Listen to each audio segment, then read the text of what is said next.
Welcome to the Banker Lamp. Please enjoy the video. In this video, I will explain how to use Astra.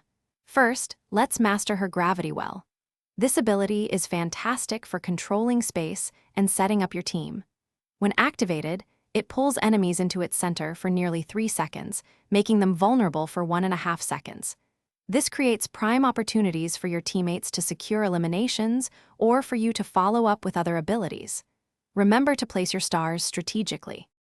Next, we have Nova Pulse, another powerful crowd control tool.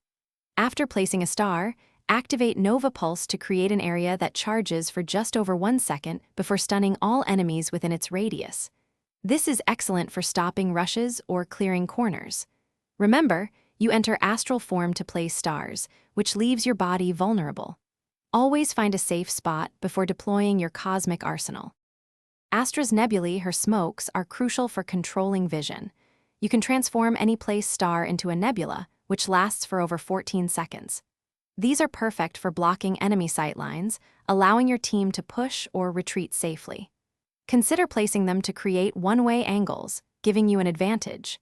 With 2 charges available, you can adapt to various situations, making Astra a versatile controller. Finally, Astra's ultimate, Cosmic Divide, is a game changer. For 7 ultimate points, you create a massive, bullet-blocking wall that also dampens sound for 21 seconds. This is perfect for splitting bomb sites, covering a plant or defuse, or isolating enemies. Always communicate with your team about your ultimate's placement to maximize its impact. Mastering Astra requires practice, but her global presence is incredibly rewarding. Thanks for watching. If this was helpful, leave a like and consider subscribing. See you next time.